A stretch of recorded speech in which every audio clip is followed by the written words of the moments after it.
May 24, 1941. The Denmark Strait between Greenland and Iceland. 5:52 in the morning. Two German warships, barely a week out of port, are running for the open Atlantic when two British capital ships rise out of the mist to intercept them. One of those British ships is HMS Hood, the largest warship in the world, a name British schoolchildren have grown up with for 20 years. A floating symbol of empire that has toured the globe in peacetime as proof of what the Royal Navy can build. The other German ship has been at sea for exactly 6 days. Her name is Bismarck, and she has never fought a battle in her life. What happens in the next 8 minutes will end with the most famous warship in the world broken in half and sinking beneath the waves, and with 1,315 men dead in water so cold that survival without a lifeboat is measured in minutes. Only 3 sailors out of a crew of 1,418 will live to tell anyone what they saw. This is how a battleship with no combat experience destroyed the pride of the Royal Navy before most of her own crew had even finished breakfast. To understand why this battle terrified the Admiralty more than almost any other engagement of the war, you have to understand what Bismarck actually represented. She was the product of a German naval rebuilding program that, on paper, should not have been able to produce a ship this dangerous this quickly. The Treaty of Versailles had gutted German naval construction for 2 decades.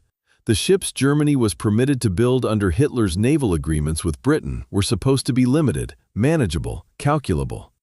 Bismarck, launched in 1939 and commissioned in 1940, was instead a 41,700-ton battleship carrying 8 38-centimeter guns, among the most modern fire control systems afloat, and a hull design that British naval intelligence had badly underestimated. She represented exactly the threat the entire structure of Atlantic convoy escort was built around preventing. A fast, heavily armed surface raider that could outgun any cruiser sent to find her and potentially overwhelm anything short of a full battle fleet sent to stop her. Germany's intention for Bismarck, codenamed Operation Rheinübung, was never to fight the Royal Navy's main battle fleet directly. It was commerce raiding on a scale no single light cruiser or pocket battleship could achieve. Break into the North Atlantic convoy lanes with overwhelming firepower, sink merchant shipping faster than escorts could respond, and use speed to escape anything sent to intercept her.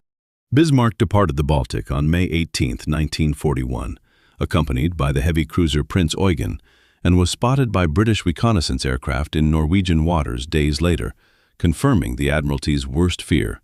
A major German raider was loose, and the entire convoy system supplying Britain with food, fuel, and war material was the target.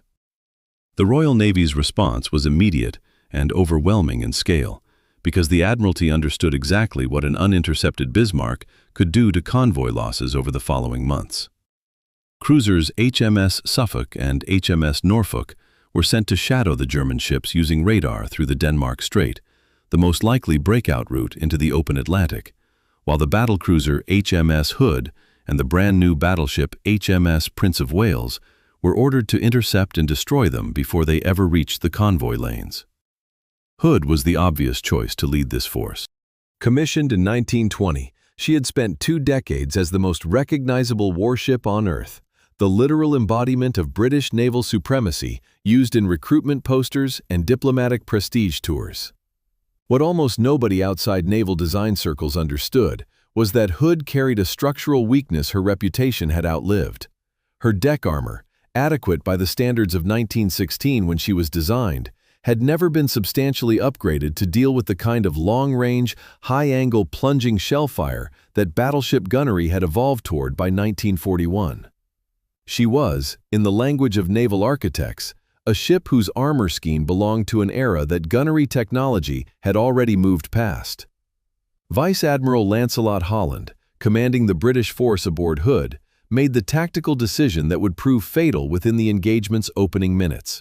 Rather than approaching at an angle that would let both his ships bring their full broadsides to bear immediately, he closed nearly head-on, a course that limited Prince of Wales and Hood to using only their forward turrets, while exposing both ships to the full weight of German fire for longer than necessary. Bismarck and Prinz Eugen, under Admiral Günther Lütjens, opened fire at 5:52 a.m. at a range of roughly 13 nautical miles and immediately concentrated their guns, by Lütjens's order and apparently confirmed by Bismarck's own gunnery officer, on Hood rather than splitting fire between the two British ships. If you're finding the story of one untested ship ending 2 decades of naval legend in minutes, the kind of history you want more of, a subscribe helps the channel keep finding these. What followed has been studied by naval historians for 8 decades, specifically because of how little margin separated a routine engagement from total catastrophe. Bismarck's salvos straddled Hood within the first few minutes, and accounts from surviving witnesses aboard Prince of Wales describe a shell, likely from one of Bismarck's early salvos, striking Hood near her aft superstructure at a steep, plunging angle, the exact kind of impact her deck armor had never been adequately reinforced against. The shell appears to have penetrated to one of her magazine spaces. At 6 a.m., barely 8 minutes after the first shots were fired, Hood's aft magazines detonated in a single catastrophic explosion that broke the ship's hull in two. Survivors aboard nearby ships described a column of flame and debris rising higher than the ship's own masts. Hood went down within roughly 3 minutes of the explosion, dragging nearly her entire crew with her into water cold enough to kill an unprotected man in under 20 minutes. Of 1,418 men aboard, 3 survived. It remains to this day the largest single loss of life suffered by any Royal Navy ship in history. Prince of Wales, now facing both German ships alone and having sustained several hits of her own, including damage that jammed one of her main turrets, made the decision to break off the engagement rather than continue an unequal fight. Bismarck herself had not escaped undamaged.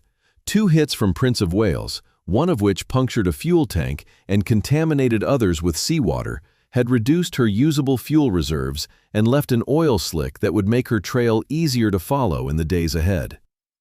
Lütjens, now aware that the entire Royal Navy would be redirecting itself toward finding the ship that had just sunk Hood, made the decision to detach Prinz Eugen to continue raiding independently while Bismarck made for occupied France for repairs, a decision that would prove to be Bismarck's undoing as much as Hood's loss had been Britain's catastrophe.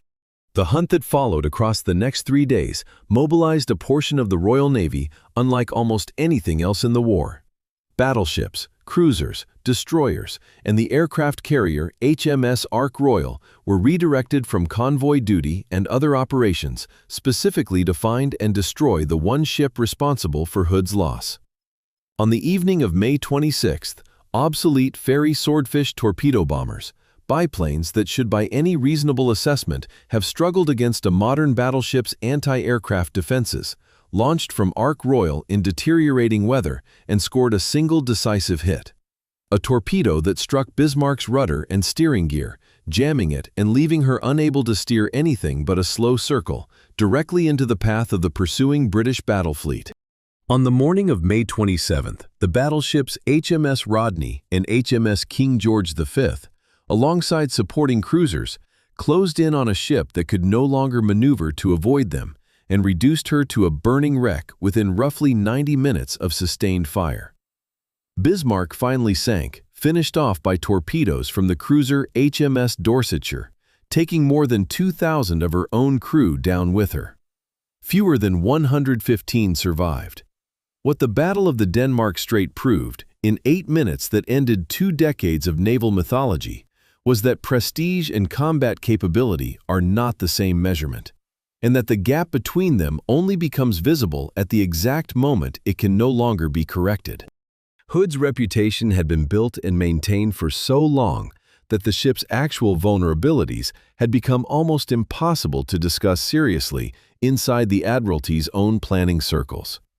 Bismarck, untested and on her first operation, did not need a flawless campaign to change the course of the naval war in the Atlantic. She needed one accurate salvo, at the one angle a 20-year-old design had never been built to survive. The Royal Navy did not lose its most famous ship to a superior fleet. It lost her to a single shell, finding the one weakness everyone had agreed, for 2 decades, not to worry about.